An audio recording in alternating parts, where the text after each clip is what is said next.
art of DJing and hip-hop.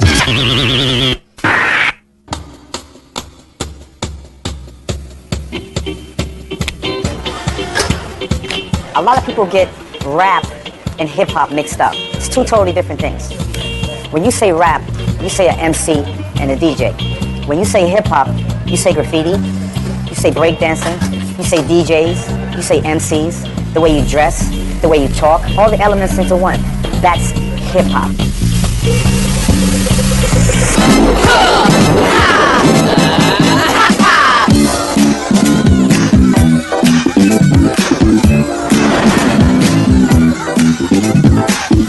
This is the famous Bronx River Houses, the home of hip-hop. We also used to say the home of God, and also Little Vietnam. It was crazy at one time, with even police when they'd come in. We had a lot of gang violence happening at the time. Also a lot of social awareness that was also happening at the time. So that's why we started Universal Zulu Nation, trying to take a lot of gang affiliations and turn it to something positive.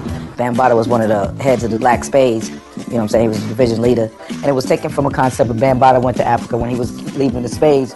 And he seen how the black people were living over there. And, you know, he adapted this culture. He said, when I go back, I'm going to start the Zulu Nation. We started organizing a lot of the different people in the street. You know, we had different dance groups, B-boys, B-girls, as well as rappers and graffiti artists all together to make the whole culture. It evolved from us beating each other up to, like, breakdancers. I used to breakdance myself back before Crazy Legs, before all them cats. Y'all got the moves from me, you know it. Let's dance. Let's dance to the double beat. Let's dance. Let's dance to the double beat. I guess it was 73, and a lot of these DJs, they were basically playing, you know, kind of like a disco club type of thing, you know. A lot of stuff that was being played on the radio, a lot of popular stuff. And out of all of that came this rebel, Kool Herc. He wouldn't play that main album cut. He would play a break from a song inside the album, so it was like beats and rhythms and, you know what I'm saying, his style was, he was like God. The breakbeat is that part that you look for in a record that let your God self just get wild. And then as soon as that breakbeat leaves, you're saying like, it's only a minute, it's only 30 seconds, you know, you want to hear some more.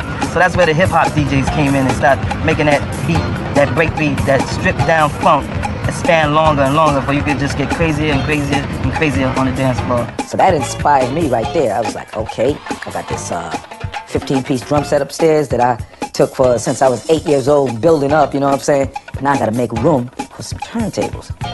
One day I'm upstairs, Bam's turntables dropped and broke. So Aziz, who was one of the original members of the Zulu Nation, he's like, yo man, Bam needs your turntables. Before he can get the words out of his mouth, I ran in the room, packed the turntables up. I was at the door like this. Where Bam at? Put his turntables down and let him get on, and he started rocking the house, and you know, then came one of our little proteges in the family.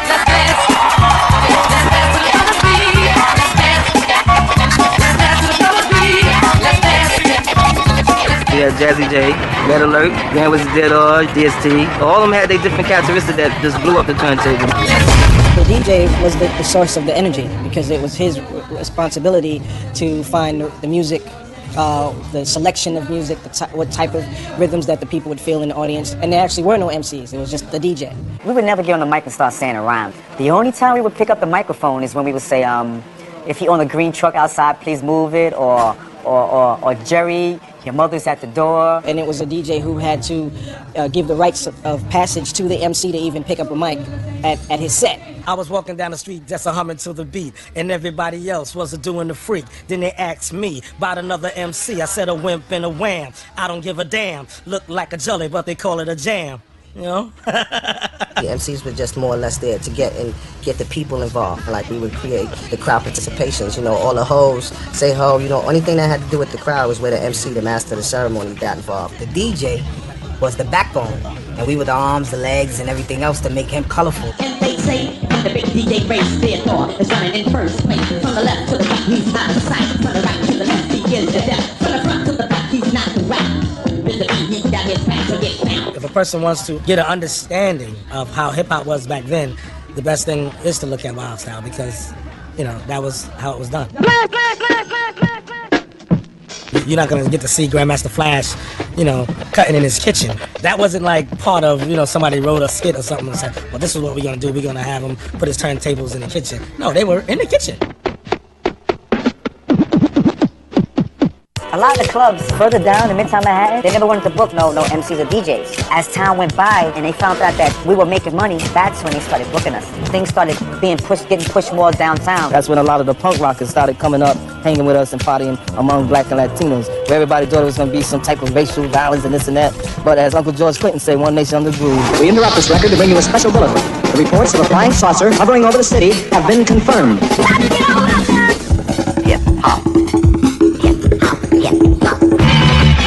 I think like 82 maybe was when the Grill opened up on 3rd Avenue down around 10th Street. And I saw a tiny little ad in the Village Voice that said the Cold Crush Brothers were going to be at the Grill. And I went down there with my girlfriend at the time, and we walked in, and it was a basement club, and I could hear this enormous, loud beat happening, like boom, boom, boom, boom, boom, boom, boom. And I was like, yeah. So I gave him the money, and I went down the stairs so fast, I think she was flying behind me like a flag in a cartoon. You're like, woo! And I said, oh yeah, man. I was, standing there at the edge of the dance floor, and there were like a couple of Japanese business guys who seemed to be everywhere in hip hop at the beginning. Just standing around there, they like always know where it's at, And me and my girlfriend, I said, this is great, huh? She said, well, I think I'm gonna have to have like a drink. And I went over and bought 2 of them. I said, here you go, just have them both. And because I was like, I didn't need the drink or anything, man. I was just like, let's go. Because there's nothing in this music that I don't want to hear. There's words that are kind of syncopated and rhythmic, and there's this hot drum track. It's great. This is music I've been waiting all my life to hear, and I didn't know it. We felt so attached to this because this wasn't just something that we did for the money. I mean, we believed in this. I mean, when I left, I could play for 6-7 hours outside, and when I came home, I set my turntables up and I played for another 6-7 hours. You know what I'm saying? It was something I had to do. It's history, and a lot of people don't really understand what actually happened then, because there's the pre-rap record hip-hop, before people were rhyming on records. When Rappers Delight came out, it got into the era where the rappers didn't need a DJ. As long as they have a drum machine on the side, you didn't need a DJ. And a lot of record companies wanted to just pay the rappers and not pay the DJs because the rapper's voice is on the record. So what do you need a DJ for? DJs are the ones that put the MCs out there, but then the MCs became the power. A lot of MCs got away from the cultural part and got into all about the Benjamins, and they left the DJ behind. It took a lot out of hip-hop in my heart, because I was one of the rappers who liked to rap to my DJ's feeling. If he felt good, I felt good, and my music was sounding good because he was sounding good, and vice versa. But then when it was that, it's like you're rhyming on a flat line, not a heartbeat. We're just 3 MCs and 1 DJ, and we be getting down with no delays. And mix master Mike, and what you got to say?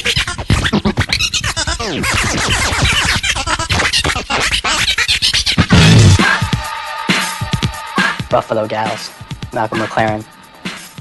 All this scratching is making me itch. Zigga, zigga, zigga. Where's that sound coming from? The zigga, zigga. What is that sound? So one day I turned on the TV, I seen Grand Mixer TST live in concert with Herbie Hancock.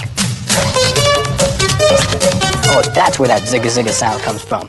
There's that turntable moving back and forth. And then I knew that's what I'm going to be one day.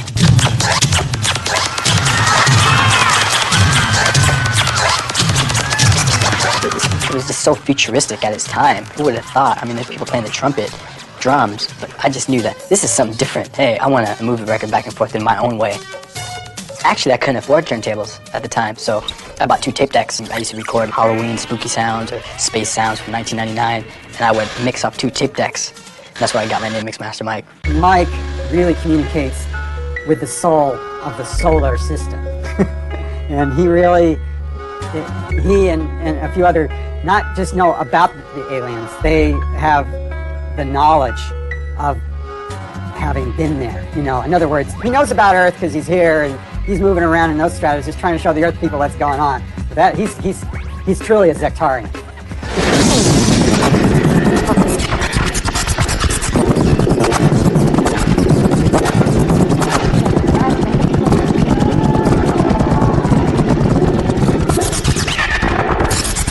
I got inspired one day because down from the apartment complex was a football field. And I seen these 3 lights that landed on the field out of my window. I kid you not. And that's where I got inspiration to maybe it was my scratching that caused these light beams to come and land. And maybe they're visiting, and maybe I am actually communicating to intergalactic beings.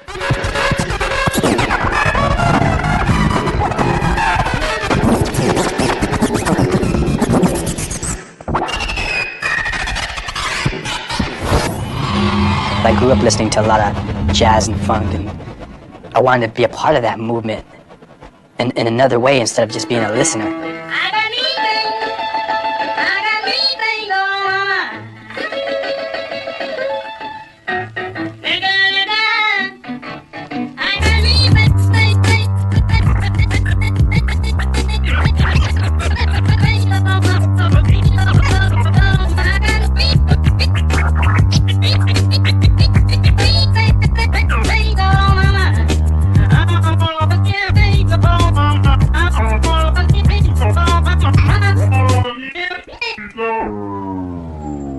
That's Robert Johnson, the Delta Blues. What I got here, this is life-size Qbert. As you can tell, my super physique outmatches this man right here. Get on down now.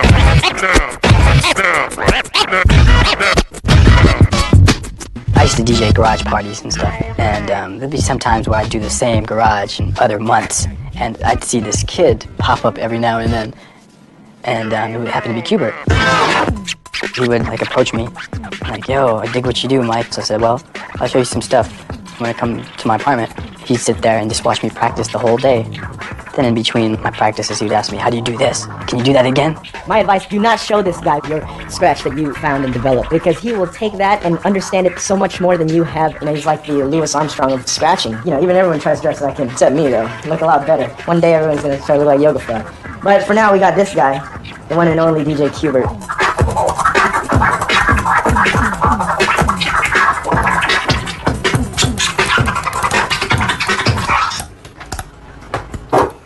This is a fader, so you can just, what it is just on and off. You know, that's all it is. It's kind of like talking, you know, just speak what you're saying, you know. The more techniques you know, the more, it's like each technique is a word. And so the larger your vocabulary, the more articulate you can speak. Farts, burps. Beat juggling is the live manipulation and remix of music right before your eyes. Usually what you do is you kind of use the same two records. So this is like, I'm just using a piece of the record. It's called the break. It's like, and then this is the same record as well. Like that, right? The fader is like for that turntable and that turntable, right? And in the middle is both.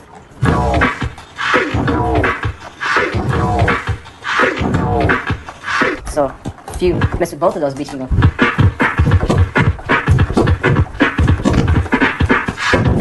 I've always been into music ever since I was a kid. My mom even said when she would play music and I'd be in her stomach, I would kick and stuff, and I can't sleep unless there's music on.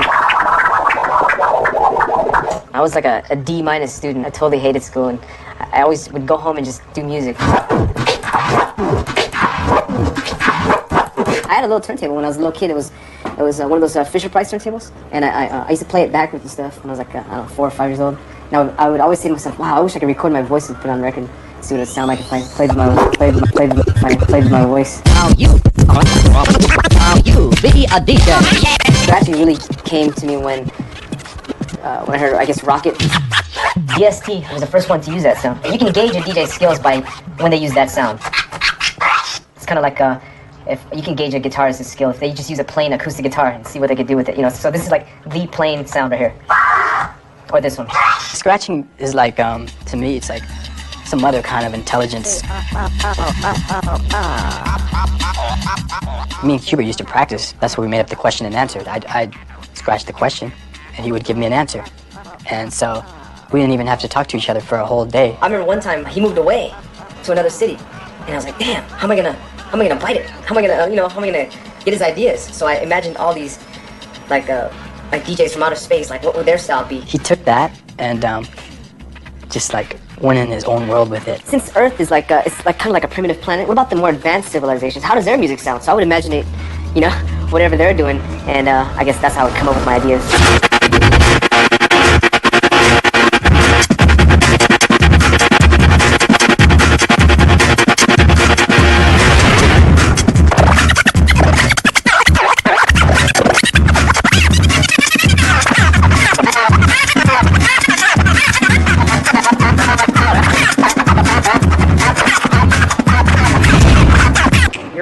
What's up? We are the Bulletproof Scratch Hamsters. Changed our name to the Space Travelers. And, why is that?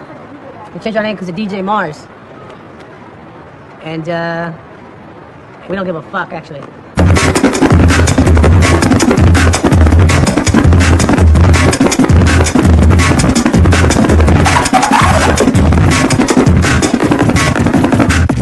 In the mid-'80s, everybody was a mobile DJ. Yeah. When you were went, a mobile DJ. Yeah, I mean, everyone in high school, everyone had their crews, and you'd bring your whole system, and everyone would play for half an hour, and whoever, like, rocked the crowd the best was, you know, like, the winner. Lowrider, car show, YMCA, corner store battles, you know what I mean? School DJ battles, block parties and shit, you know? For real, man, I used to do parties, and the motherfuckers would want to take my turns, you know?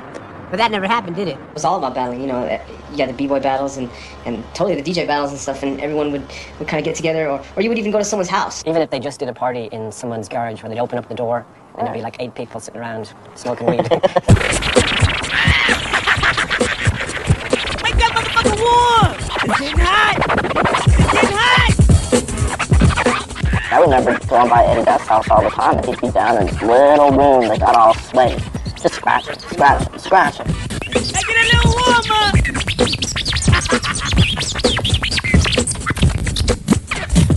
If you're doing something and no one even gives a fuck about what you're doing, and you're just doing it in your bedroom for yourself, like how you really feel, it's like a painter just going crazy. That's what happened, and that's why they would come up, like, say, the tones, go, this really is cool, you know, and it wasn't like thinking, well, will this work at the club on Saturday night? It was just, let's just do it. It sounds good to me, and to these 2 other people in the room with me.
Pickles were the first to take the secrecy out of DJing, because a lot of hip-hop DJing was based on covering the label so that nobody knew what you had, not revealing your tricks. And I think the Pickles were the first people to just be like, hey, here's exactly how to do what we do. We want you to go out and do it better so that we can learn from you. That to me was like that was a giant step forward. And they were so far ahead of the time that people, a lot of times crowds would just be like, yeah. They won battles, that's what they did, and that's why they became so well known. I mean, they're incredibly talented, but that was something that sort of put them on the map. What made it unique was we all had our own individual styles. I was into like scratching horns, and Q had this drum. I was just scratching some drums, practicing, and then Mike comes in with the horn. I don't know, he just walks in the room and says, ooh, and he starts scratching with a horn, and from there Apollo came in and he said, whoa. Apollo came in with the trumpet sap, and that's how it started. We looked at each other while we were doing it. Sounds like a band, right guys? Yep. Sounds like an actual band.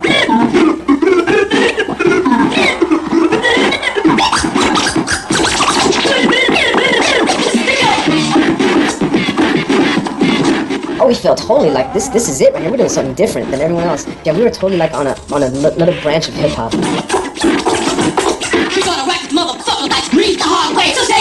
I guess in the early 90s, there really weren't DJ songs on albums anymore. And actually a lot of rap groups didn't really even have DJs anymore. That's the scene that we were like totally not into. We were totally just all DJ kind of band and stuff, you know. I mean, we love the rap and stuff. It's just that what they were doing with the DJs in the background and they're just filling stuff. I was like, yo, this is not. We just totally blocked it out. And it was just, we were in our own world. We were like on Jupiter or something. But when David Paul came, he was like, yo, let's make an album, just a DJ album. No MCs, just y'all shining. They were like, all scratching album. What are you doing? The return of the DJ. Oh man, it definitely opened some doors, and it opened our minds. Up until the return of the DJ album, my goal was to DJ for a popular rap group and be on stage with someone and be in videos and stuff like that. I never thought that I'd end up having my own album and that I'd be able to exist as a musician without the presence of an MC. And Return of the DJ was like the start of that. Start up the phonograph. This is no more plastic. Jackson Heights, Queens right now, and that's basically where I was born and raised. I'm Spanish. My parents are both Colombian, and at an early age I was exposed to music like salsa and merengue and stuff like that. During the early 90s, you had club DJs, house DJs, radio DJs, mixtape DJs who did mixtapes and stuff like that. We were like, yo, we want to have a concrete, specific identity, which I think Babu was like the first person to actually even use the word turntable. I told him that, and he goes, you know what, man, I'm not even gonna call myself DJ Babu anymore. I'm just gonna be called, like J. Rue calls himself the Damager, I'm gonna be called Babu the Turntablist. And that's what it was. It was something I'd write on my mixtape, so it was something I named myself. So then all of a sudden it just went, just scattered, you know. He dropped it a few places here and there. Hey, we're turntablists. To me, the original turntablist is Grand Mixer DST. Not only was he an integral part of the song and the band, he was like a highlight.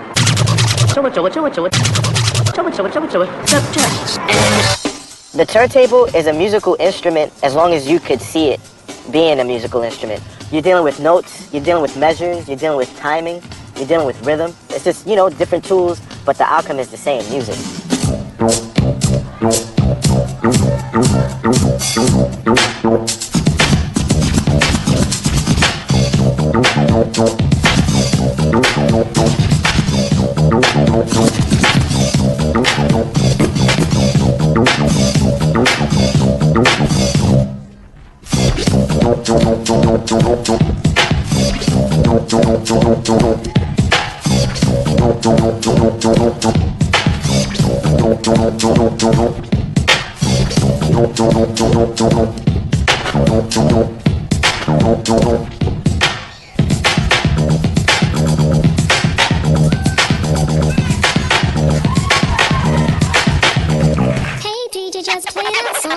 Scratching all night. Hey DJ, just play that song. You have me itching all night. Hey DJ, just play that song. Keep on scratching all night. Hey DJ, just play that song. You have me itching all night. Hey DJ, just play that song. Keep on scratching all night. This is sent us to represent the executionist from Queens, New York. Word. Representing Brooklyn Total Eclipse. Rob Swift. Rob Swift. Later from Manhattan, representing the X.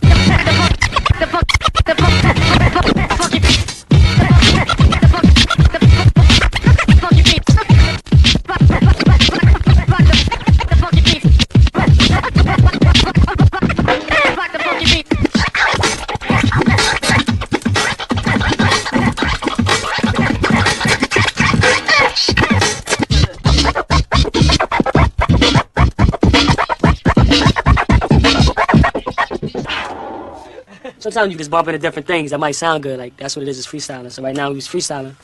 We doing one thing that sounded really good. So we think we can probably incorporate it into something else that we're doing. Right. You know?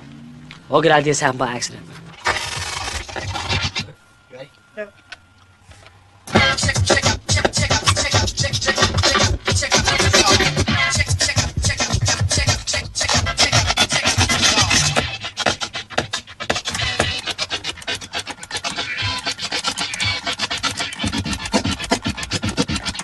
I'll do it from the top. No, those three were good. Just go from the after the third one. You gotta do the end. The last one. The last brown filling, right? To do the last. What you do?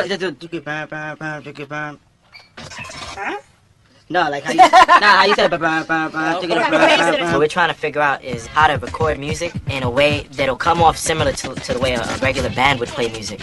So it could start off with one kick and snare, and it'll evolve into something big.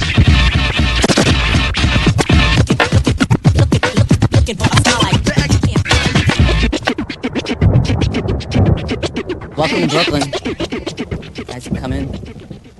This is basically a rub, so it'd be fresh. It's a tool.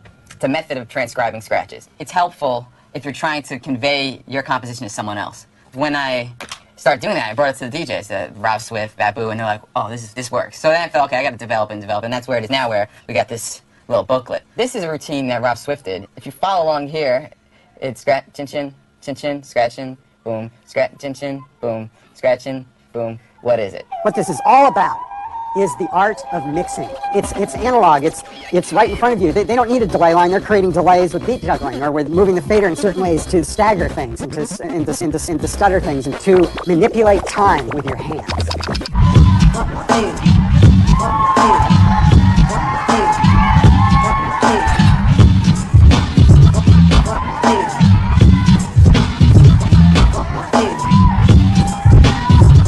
My dad's a professional musician. He wrote the Have a Coke and a Smile jingle. I don't know if you remember that, but so I get a lot of my musical background from that. I had like a traditional music upbringing. I was always in the band. I played piano and drums, and started drums when I was 7. And just all through high school, marching band, snare drum, I can read music, I played trumpet. But with the scratching, I had just heard like, wicka, wicka, you know, like really easy, simple stuff. I was like, oh, anyone can do that. But then I saw him, and he's like doing all these crazy tricks and all these patterns that some I can't even play on the drums. And I was just like, oh my God, I gotta learn how to do that. And he pushed me, and a month after dating, he moved in, and we've been together for the last 4 years. The turntables moved in with him, and I stopped making fun of it. The first time I heard scratching, really, it probably was like Rocket. It was just like so different and just such a weird sound.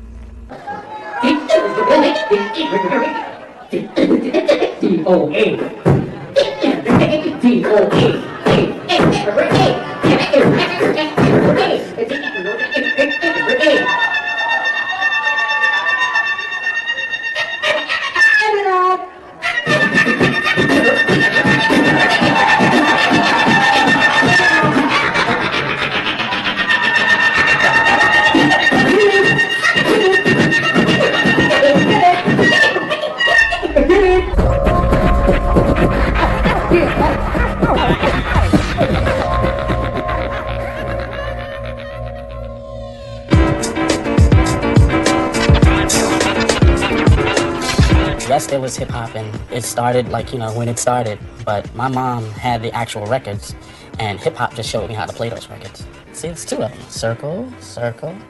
I don't have a mixer. When I bought my first set of 1200s, I woke up the next morning and I looked at them and I said, oh no, what did I just do? I just spent a whole lot of money on turntables. And then as I began to gaze at them, I said, wait a minute, I can make this work. And I read some theory book, but they said if you practice for 1 year and give up everything, women, wine, song, everything, you give it all up, you will be the best at what you do. And that's basically what I did. Day in, day out. When I go to work, he's getting ready. When I come back from work, we're still practicing. When I go to sleep, still practicing until I say it's enough. That I can't take anymore. Or else I'll break the needles. Okay? I'll break the needles and then you can't play anymore. Watch out. Steve D, Johnny Cash, and Sean C. Like, we used to all hang out together, and we used to go up to Steve's house and practice, and we started going with Steve to these battles, because at the time, like, Steve was, like, the illest person out of us. Oh, the wheels are still he. Oh, the wheels are still, the wheels are still he is. Oh, the wheels are still he is. Still he is. Oh, the wheels are still he is. Still he is. Oh, the wheels are still he is. Steve D, the founder of beat juggling, and Steve D helped me realize that once you think you've reached the limit as an artist to what it is that you do, once you believe that, someone's gonna come along and prove you wrong. Battling, b-boying, you know what I'm saying? That's where it all came from. That's where hip-hop came from being, you know, competitive and from, like, trying to, like, knock the next guy down and trying to be the best. But it's all fun, you know what I'm saying? It ain't, like, real beef. Hip-hop is asking you a question, you know, and that question is, what are you going to do? So if that person is considering himself hip-hop, as far as battling or being a DJ or what have you, he's asking you that question, and it's up to you to answer it. And if you don't answer it, you lose. Isn't competition kind of like part of the American way? You know what I'm saying? Like, aren't we all kind of raised to compete in the world and to get ahead the next person? All the time. I'm competitive with anything. You know, I want to be the best at whatever I can be. If it's drawing a straight line, I want to be able to make the straightest line. Because, you know, growing up in Harlem, you know, you have to be tough that way. Understand, this is the motherfucking DMC! U.S. Finals! Somebody's gonna leave here and go represent for the U.S. DMC stands for Disco Mix Club. It was a house music competition, and then DJ Cheese from Plainfield, New Jersey, who's the '86 world champion for DMC, when he entered that year, he introduced scratching into it and changed the whole battle. And they went along with it and let it be a hip-hop battle.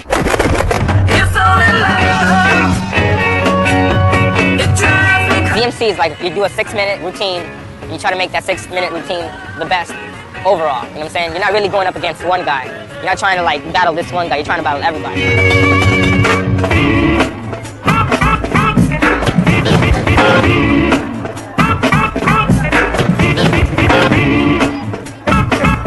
We did 12 heats this year, and they all, managed to win in their own cities or other people's cities, and came out to battle. So everybody was almost a first timer. So Back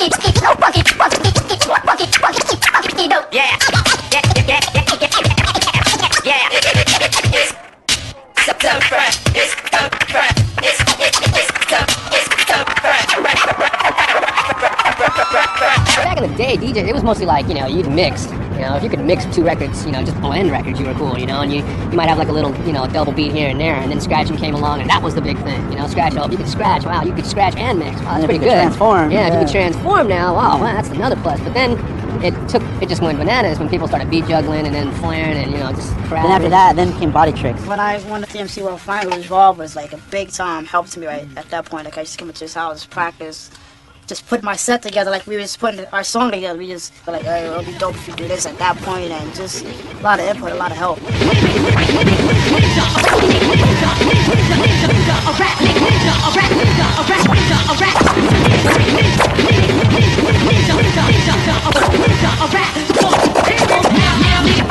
You can watch a videotape and not realize how much time and energy was put into those 6 minutes. Months and months of practice. All boiled down to 6 minutes.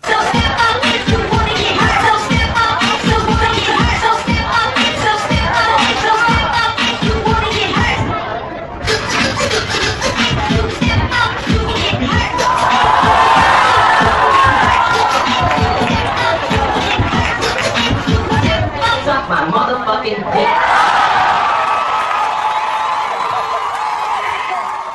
Once you get in front of the set and it's like, you're going to compete against him, I'm not his friend anymore. I can care less. I want to eat his kids. You got to try to act like you're the number one, but it's all an act, you know what I'm saying? Inside, I get nervous. You can do your routine 100 million times in your room. You get in front of like 500 hardcore hip-hop fans expecting to hear something. You can crumble Anything pretty can happen. fast. You can be DJing and scratching, your record skips. Oh Skips, shit. yeah. You could go to like move the pitch control, your arm hits the needle. Oh shit. Oh shit. Oh shit.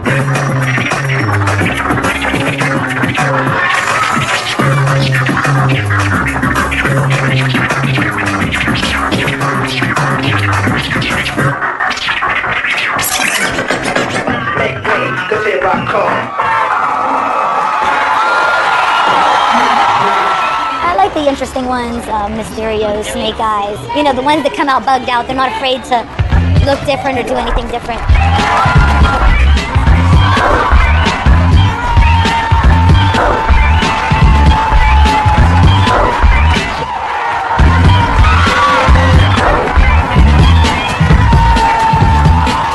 Competition's a way to get seen, as opposed to just DJing out in the street, in the park. You get to reach a wider audience.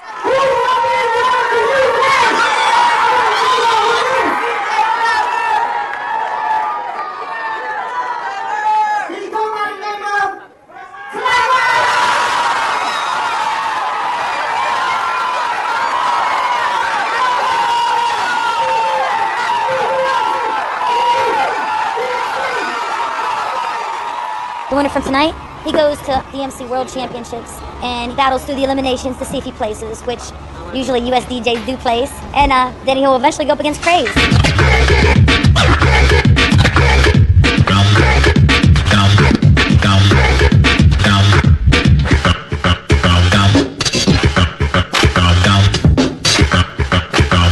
When I was competing, I would be, I want to be the best, I want to learn all the tricks and put it together and put mine on top of it and flip everything, And then I guess now I'm more like of a soul searcher where I kind of try to outdo what I did yesterday and kind of just do it for the love without competing against anyone else but myself now. They just get over it. It's so stressful and it's too much. It's too much to stress all year planning the routines. Even Craze said it, after this third time he's done, whether he wins or loses. And 20 years from now, I want to look back and I want to be like, yo, I had fun when I was 20 and I was doing all this crazy shit with the turntables and stuff. I don't want to look back and be like, yeah, man, I was representing. I was keeping it real. You know what I'm saying? I don't want to, you know what I'm saying? I'm having fun, and that's what it's all about. Let's see here. Who you want to... Pick a card, any card. No, let me see. I got Rex in effect. I played with Dougie. That's my first playage. And then Toshinobu Kubota, Toshi for short. Then there's Guy, Luke Skywalker, both times with 2 Live Crew, Blackstreet. it's all fun when you DJ with a group because you get to showcase you. If you ask some of the turntablists, you know, what groups you DJ for? Huh? What group? You know what I mean? And it's like, you can't tack any medals onto the trophy that they may have that's sitting there. It's like, they didn't go any further, you know, and I think that they need to get, if they want to elevate the art form, it has to be on a bigger platform. You know what I mean? With whether you're performing in the studio or performing with another kind of artist, just take it there. 10, come on, 9, come on, 8, come on, 7, come on, 6, come on, 5, come on, 4, 3, 2, 1, rock! Without any further ado, give it up for DJ Nuwash and DJ Bunches.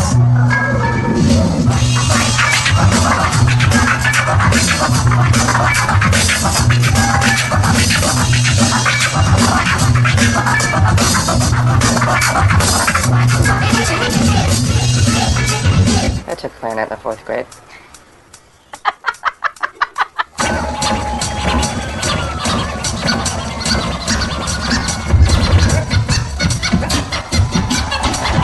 I got my first drum at 5, and then I started playing on a set at 11, 12 years old, somewhere in that range. Then I got into turntables, then I got into beat making, then I got into turntables, but I don't know how to play anything, you know, I don't know how to play the piano, anything melodic I don't know how to play.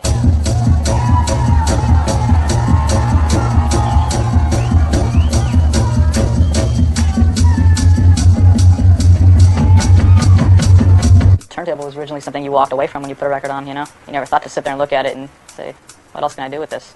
You're not supposed to, you never were supposed to touch it. Yeah, it was so... And your parents were like, don't touch the turntable. Yeah. Don't touch the record. You're going to ruin it.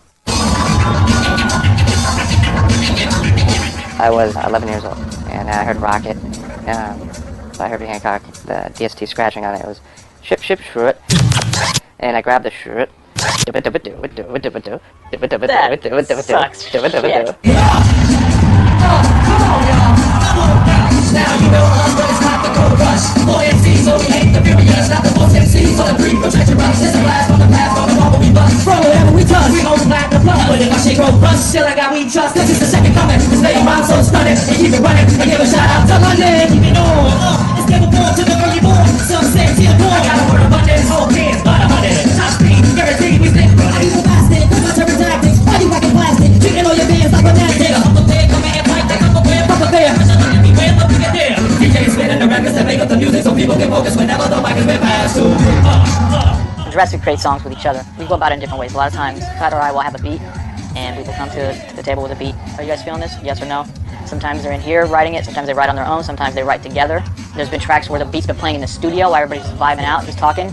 There's times when we don't really have the rhyme, or the guys don't really have the rhyme together, and they lay down this mock track just to see how it goes, just to get the patterns and the fluctuations and everything. Go back and fill them with the words so I can go later back and program it around what they're doing. It's fun, but it's always a challenge. Y'all know Babu out there? My people's on the right, y'all know Babu? Yeah. Attention, ladies and gentlemen, gentlemen, my name of the night. When we put down the mic, stick your G's, later people. Crazy, that's guaranteed, for sure. I'm sure it's sure. Just write a new name, but they stop it sure. A carbon copy. That's right, every book sounds so sloppy. Yo, to me it don't matter how dope you write or look. MCs without a voice should write a book. For this era right now, I guess, for what the media has portrayed as rap music has been very limited. And I think with Dilated, we just brought it back to basics. I mean, the reason that I even connected with Evidence and Rocka was because they didn't want to DJ for fake reasons. They didn't want someone up there, you know, they could have anybody, they just wanted a stage prop DJ. But they themselves are very involved in all the elements of the culture of hip-hop. They both started as graffiti writers and applied those same mentalities to their MCing, and Evidence also as a producer. So their respect for the DJ goes without question. You know, so for me to be involved in any aspect of the group, whether it's recording, on stage, interviews, anything like that, you know, they totally include me as a complete third of the group. And it feels right. This is a show vinyl I put together for the Beastie Boys, and I put like drum hits before each name, so it sounds like...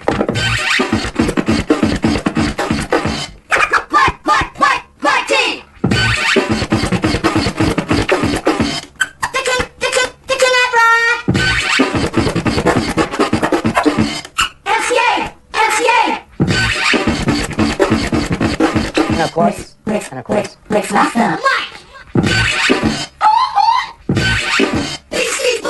there'll be times when I'll start scratching some roosters for no reason.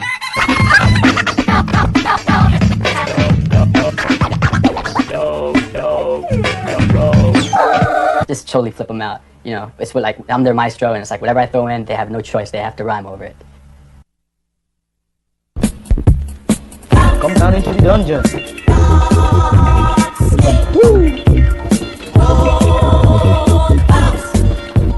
This is basically more or less the bulk of my collection. I got records dating back from the early 30s. You know what I'm saying? Got some vintage hip hop.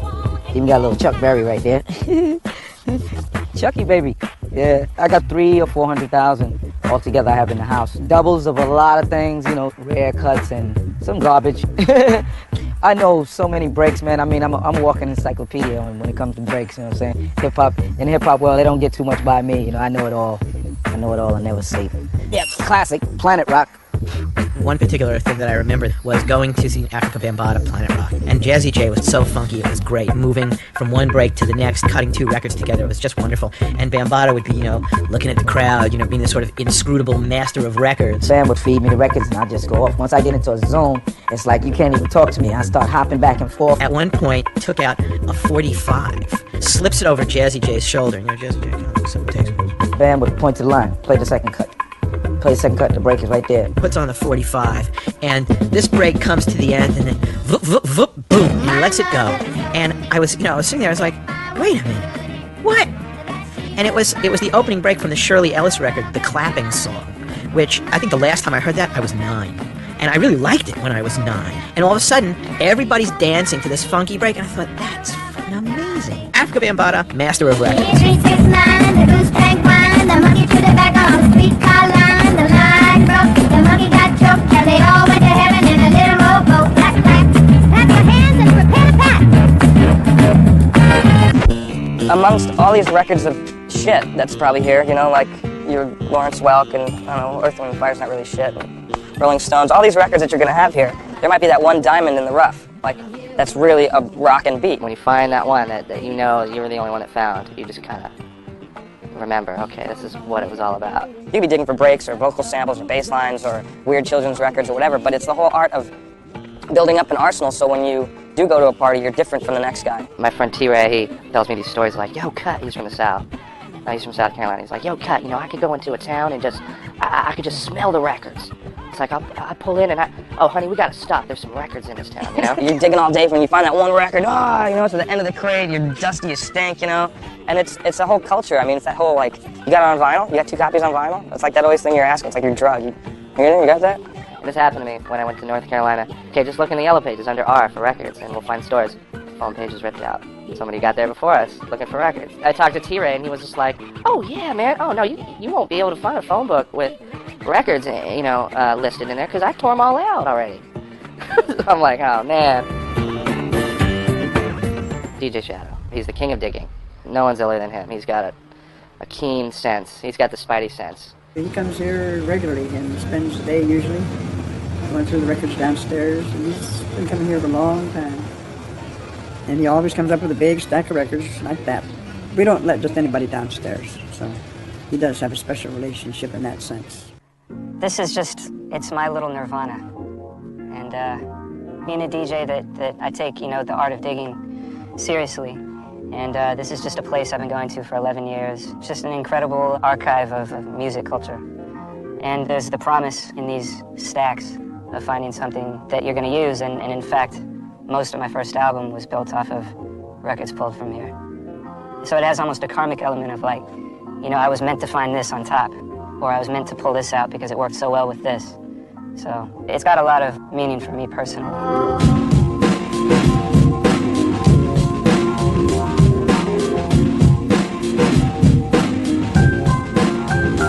Me and my buddy Stan that I used to dig with, he was a graffiti writer. We used to come here just looking for things like, you know, Incredible Bongo Band and stuff. Every now and then we'd buy things and Ed or Mark or someone will say, oh yeah, we got a ton of these in the basement, or, you know, oh, you should see the basement if you think this is something. So after like 5 years of hearing this, I just decided to can I just take a look? And we came down here and I couldn't believe that there was still something like this, a cache this large, and the fact that it's relatively untouched. Just being in here is a humbling experience to me because you're looking through all these records and it's sort of like a big pile of broken dreams in a way. Almost none of these artists still have career, really. So you have to kind of respect that in a way. I mean, if you're making records, and if you're a DJ and putting out, you know, releases, whether it's mixtapes or whatever, you're sort of adding to this pile, whether you want to admit it or not. You know what I mean? 10 years down the line, you'll be in here. So keep that in mind when you start thinking like, oh yeah, I'm invincible and I'm the world's best or whatever, because that's what all these cats thought.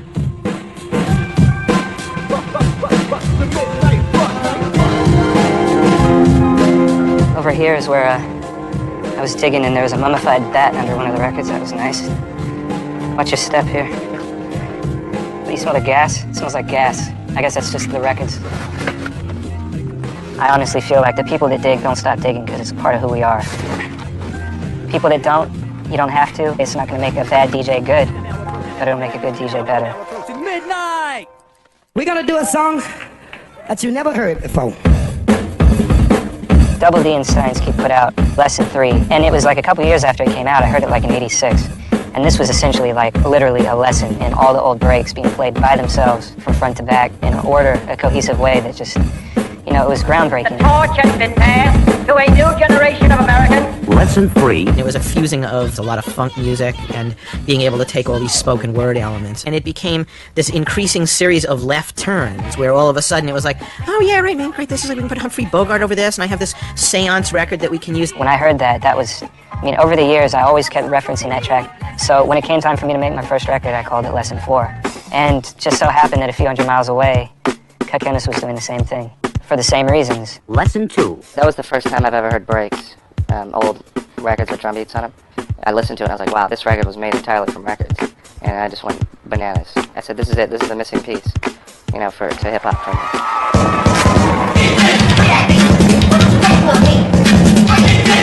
So it's sort of like a once-in-a-lifetime thrill for us, because we flew in Steinsky to join us on stage for a Lessons kind of reprise. We're trying to use all the original records. I'm like a radio DJ, you know, as the first record ends, the next record begins. And these guys, you know, they knew that these were studio creations. And they kind of looked at them as, oh yes, this should be able to happen live. Which is amazing to me because we never even thought about that.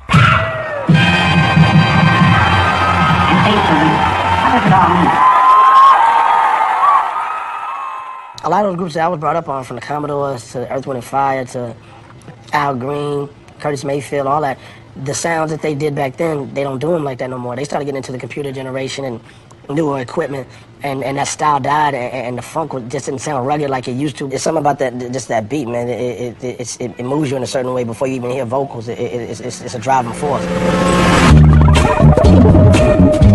To me, Premier embodies the best possible combination of an innovator in the DJ realm and an innovator in the production realm. You could tell he was a DJ first, got good at that, and then started making his own beats and just utilized records in every possible way. Any artist I work with, I always kind of hear the song before I do it. And what it is when I start looking for samples or sounds on old records or whatever, I'm trying to find that sound that I heard in my head. And until it sounds like what I'm looking for, if I gotta search for a month until it sounds like what I'm looking for, that's how long it's gonna take.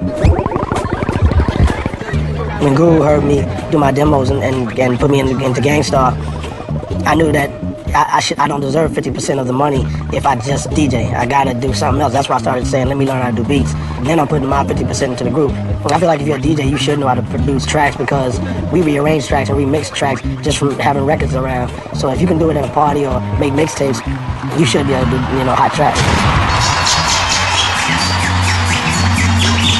What's up, California? What the fuck's going on, California? Yeah, that's my man DJ Premier. I am the guru. We are Gangsta. Take this for example, young niggas want rap in the life they're living. You can't ask them. It starts with the young one, do it for fun. If you ain't down, you can play it out, son. So let's get a call, you know what fly whip. I never wanted to be an MC. I rock the mic when I'm on stage and I command the crowd and I do all that because I learned from the old school and how to get a crowd to cooperate. It's a certain way you have to talk to them. I can say, come on everybody, let's get your hands up. Hey, you're gonna sit there, but if you say it to them like, yo, you know, blah, blah, blah, and you kick it to them with the proper attitude, they're gonna wanna get down with you. They might say that we're a menace to society, but at the same time I say, why is it me? Am I the target for destruction? What about the system? A total combustion. I can't work at no fast food joint, I got some talent, son, so don't you get my point? I organize my niggas, they get crazy. Selling D-I-U-G-S. If I chose to be an MC, believe me, I probably have to go through a lot more drama than I do as a DJ because of the fact that the MC is more vocal. So when you're speaking a voice like that and you're selling over 100,000 albums, you're touching so many people. They're taking what you're saying to them and they're hoping that you are what you talk. And I say to Guru every day, yo, let's be about everything we drop because we're going to get tested on it. If the people on the street don't test us on it, God's going to test us on it.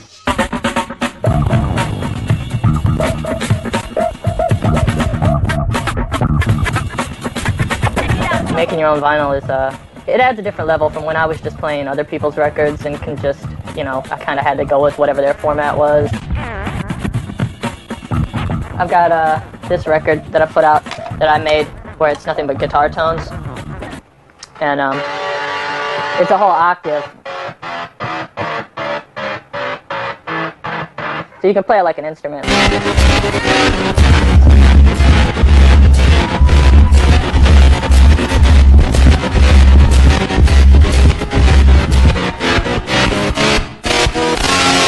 It's kind of evolved. People used to not like vinyl that was kind of set up for DJing because they thought it was cheating. But then I think music started to be made anyway, catered towards DJs. So records specifically for turntablists and battle DJs and that sort of thing started popping up. These are ultimate breaks and beats. You know, that whole digging in the crates thing. These kind of like helped a lot of guys find those breaks that are just not around. This was an opportunity for them to just like have these. There are hundreds all over the place. This record contains 7 different noises. Noise number 1 is the horn staff. And then the numbers. Oh, with the 1, 2, 3, 2, 1, 2, 3, 1, 2, 3, 2, 1. 1, 2, 3, and then the tweak tone. And then the crash.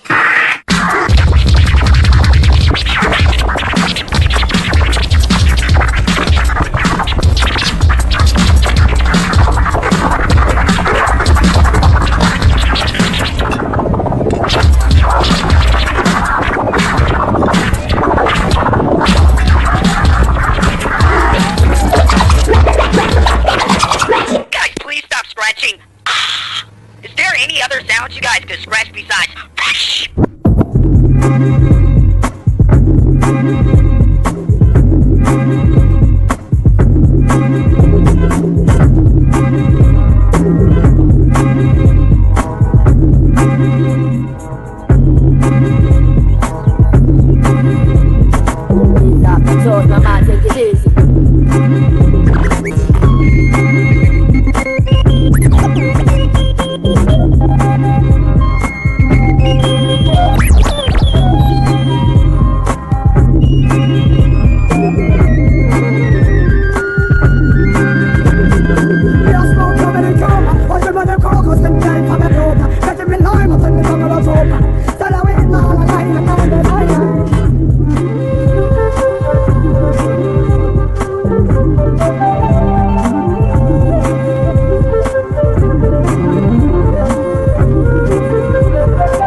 You go to Japan, you look on the billboards, someone's scratching, you look on the commercials, there's a DJ, the video games coming out of there have DJs on it, the clubs, everything is DJ oriented. It's everywhere. Everywhere you go, people are buying turntables, people are scratching. Just in the amount of DJs, I mean, it's thousands of new ones every day.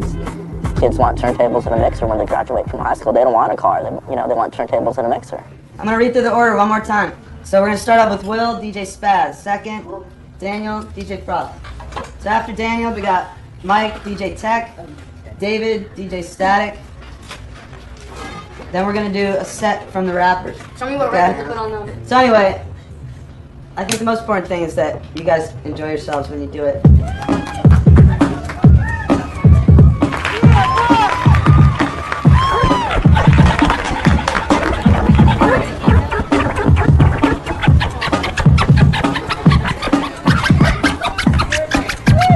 It's a good thing to do with kids because they can put a record on and they can feel like, all right, you know, I'm making music. And so, you know, they can just come on the first day and be successful. And they're nervous enough just in class doing it in front of other kids sometimes, you know, but doing it here, it's a huge room, you know, and even if they're all not standing right in front of the stage, there's 100 people in the room. They're nervous.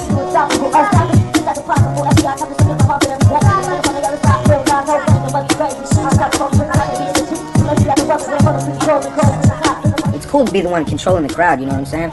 All the kids around me, my class, they say, oh guys, you gonna DJ the next dance? I say, yeah, I'll be there. They said, we'll be dancing, scratching or playing music or whatever. So it's cool. You know what I'm saying? We rappers, but we be doing a little DJ. You see the little shirt right here.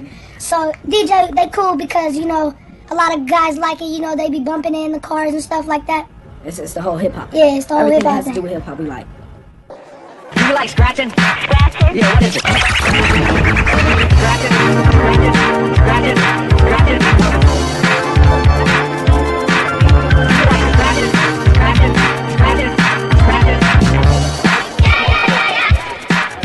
I heard that in England, in the last few years, that turntables are outselling guitars. There's no doubt about it that the DJ industry has doubled in size in the last year alone and has captured the American youth in the same style that youth were playing guitars and drums back in the 60s. The turntablist guys have really made a big splash. There are competitions like Disco Mix Club, ITF, have really fueled innovation. You have people like Qbert and Rock Raider, Mixmaster Mike. It's definitely booming. Hip-hop has been wonderful to us as a company.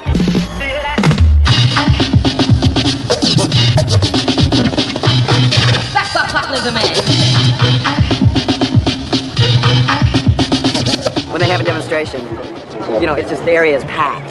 You know, there's people standing all over the place. We've had some legendary guitar players, we get 10 or 12 people, you know. I spent all this time witch trying to learn all these like licks and everything, you know, musical theory and everything, and these guys come along, you know, scratching up the place. I've tried out myself, but I didn't know what they're doing and can do some really neat stuff with it. But I guess honestly, I hope it doesn't become another one instrument out there. I don't know, that'd just be a letdown. The turntable can entertain you for a while, but if you're only entertained that way, then you are eventually going to be dull. Kind of a silly way of making a noise that's not too pleasant to ears. Without musical instrumentation, what do they have to scratch? What are they going to do when electricity runs out and they're stuck with acoustic guitars? I don't know.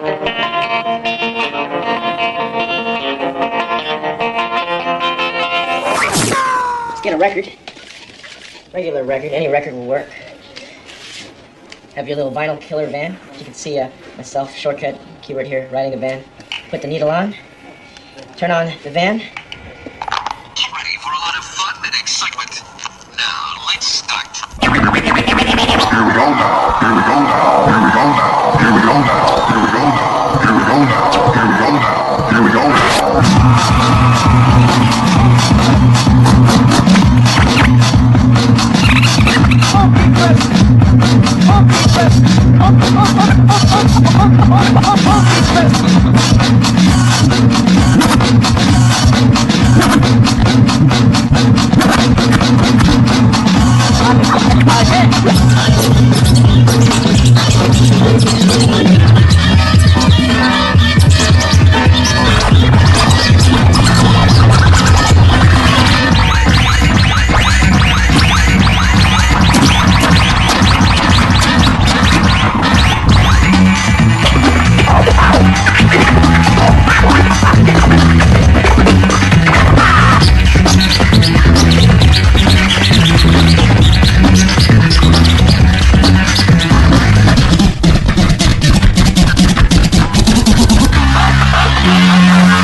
After the 60s, sort of identified it with the whole Grateful Dead culture. I think we're in completely a new culture right now, which I feel that the Invisible Scratch Pickles initiated, and now with a lot of the other crews around the Bay Area, you have a whole new energy source. For Filipinos, for American Filipinos at least, we don't really have role models, you know, as far as mass media goes. You know, there's no athletes, there's no actors, you know, we have our parents and Qbert.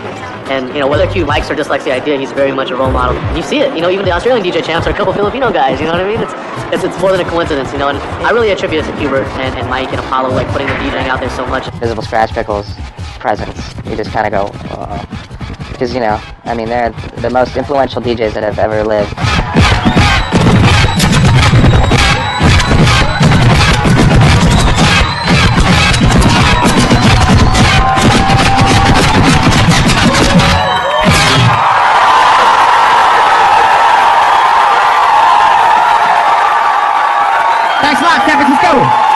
They're disbanding as the Invisible Scratch Pickles. They're not going to use that name anymore, and they're more going to sort of just do it like solo things. And it's like the Sex Pistols. It was like they broke up at the peak. It was perfect. Yeah. Or Operation IV. The day their album came out, they broke up.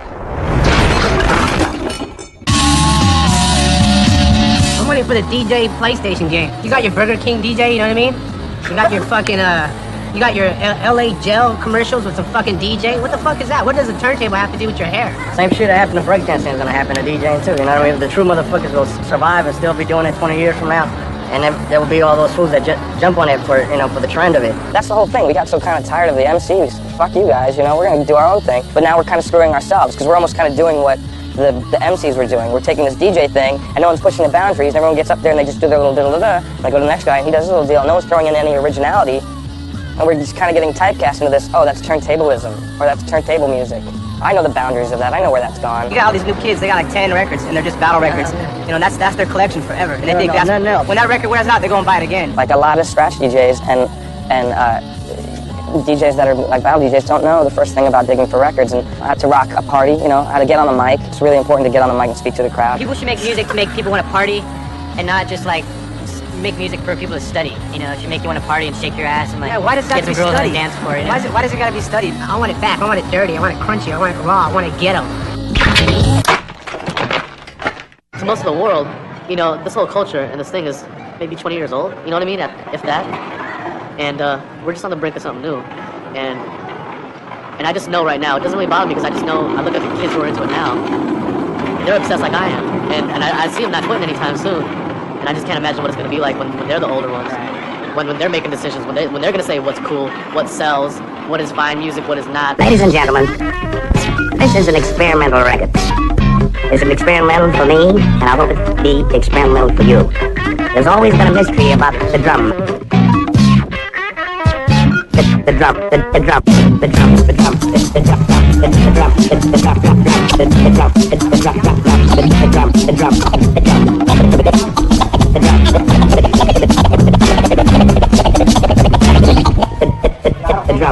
Improvising. We've got our turntables, we've got a crowd, and the collective goal of making the crowd rock.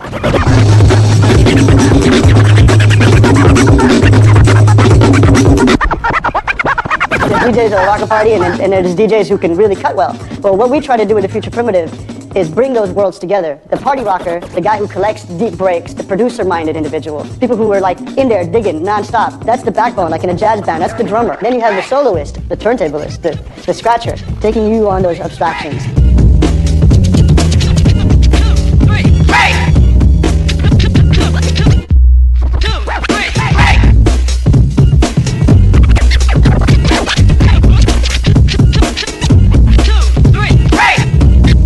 I always thought that anything that flows, you can find parallels to and merge. The exciting thing about hip-hop is it was already doing that originally, you know, the four elements, breakdancing, DJing, graffiti, and MCing. They're trying to marry a lot of different styles and a lot of different flows. Like with Doge, he paints behind it. That same fluidity in the way he paints and what's happening in the mix, there's definitely a parallel there. When I'm painting to a DJ in a club, the DJ talks to me, I talk to the audience.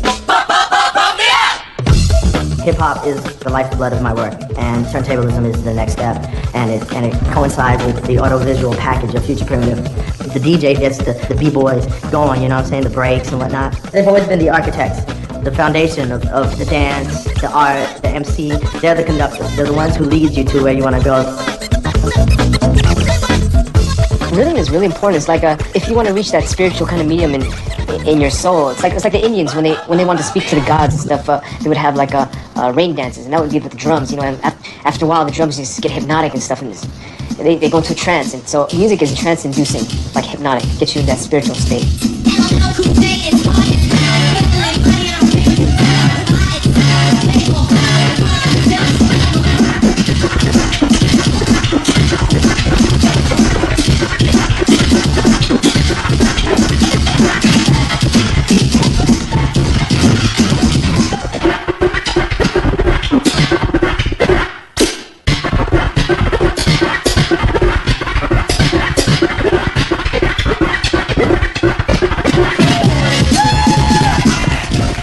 Called a zone or a nirvana. You know, you just totally you're just all into it. You know, you're just getting the whole. It's like you're not playing the instrument. It's like you're the instrument and the universe is playing you.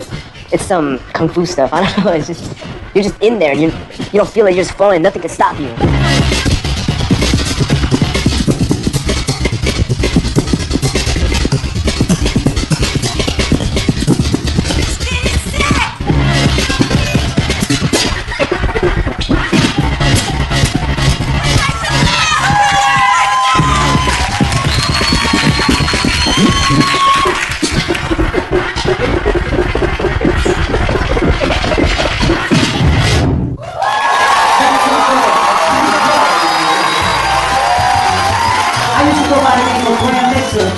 ST. And tonight, I want to knight my brother, Hubert, with the Grand Pizza. So Hubert,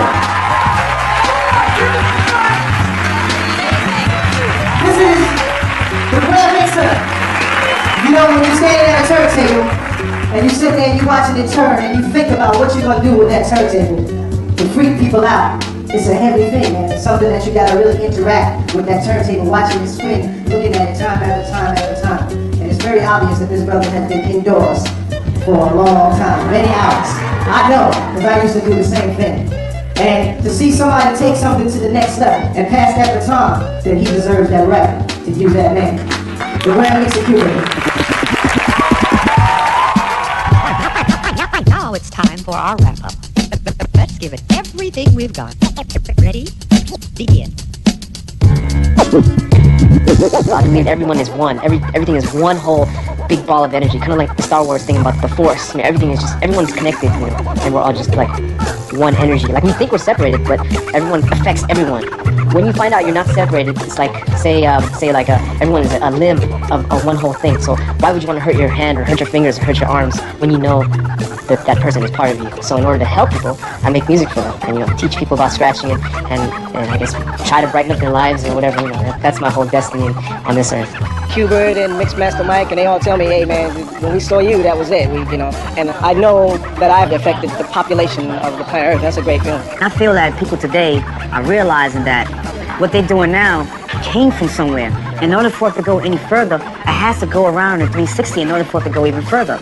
And I always say, you have to know where hip-hop's been in order to know where it's going. You have to. You have to. Well, I always know things goes into cycles, and it's all coming together. I just hope to see it be intergalactic. Since we are becoming galactic humans, you know, we're trying to get to Mars and Jupiter and all that, so I'm ready to see it on all the other planets in our solar system. Not the 9 planets, but the 12 or 13 that's out there. That's what I'd like to do with turntables. Show the world that, you know, there's something really cool out there, you know? Something different.